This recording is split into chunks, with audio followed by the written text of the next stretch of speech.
Trevor the traction engine was enjoying his work in the Vicarage Orchard, birds were singing and apples were ripening on the trees. It was a lovely day. "Hello, Trevor," said James. "You look as bright and cheerful as my red paint." "Oh, I am," replied Trevor. "What's that noise?"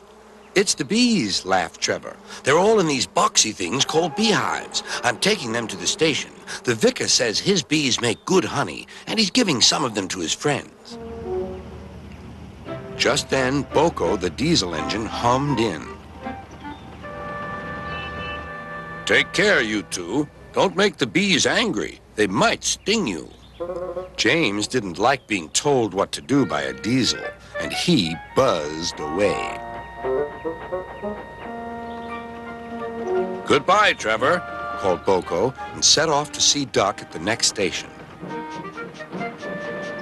Bill and Ben, the tank engine twins, were busy arranging cars, but they scampered off when they saw BoCo. "I remember the first time I met those two," laughed BoCo. "They nearly made my eyes pop out. Edward soon put a stop to their games." "Edward is the only one who can keep Bill and Ben in order," chuckled Duck. "I sometimes call them the bees." "A good name," replied BoCo. "They're terrors when they start buzzing around." James bustled in. "What's that, Duck? Are you afraid of bees? They're only insects after all, so don't let that buzzbox diesel tell you different." "His name is BoCo, and he didn't. I wouldn't care if hundreds were swarming around. I'd just blow smoke and make them buzz off." "Buzz, buzz, buzz," retorted Duck. The next morning, James arrived at the station to collect his coaches. The passengers were excited and keen to get on board. The platform was crowded, and the porter was in a hurry. "Mind your backs," he shouted. Then there was trouble. The beehive fell and broke open. The station cleared like magic. James heard a familiar buzzing. The bees were too cold to be cross, so they buzzed around the fireman, hoping he'd mend their hive. But he didn't understand, nor did his driver, so the bees turned to James. His boiler was nice and warm. "Buzz off! Buzz off!" hissed James. One bee burnt his foot. "Ooh! Ah! Ah! Ooh!" The bee thought James had burnt him on purpose.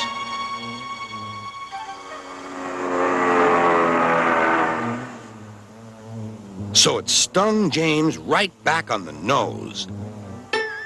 "Eee!" Whistled James. He had had enough. So had his fireman and driver. They didn't notice till too late that they had left all their coaches behind. They tried everything to get rid of the bees. First, they spun on the turntable, but to no avail. They tried washing them off, but the bees clung harder to James's warm boiler. Then they tried smoking them off by going through a long tunnel, but still the bees wouldn't go away. "It's no good, James," said his driver. "We'll just have to go back to the orchard and fetch another hive." James's reply was drowned by the sound of buzzing. The vicar was waiting anxiously for James.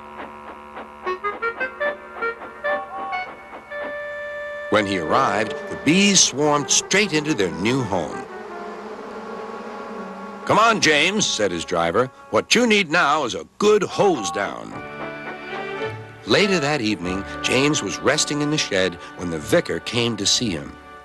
"Thank you for saving my bees," he said. "It's a pity it's not Christmas. Then we could call you James the Red-Nosed Engine." Everyone laughed, even James. But instead, they decided to call James the Bee's Knees, which means they thought he was more useful than ever.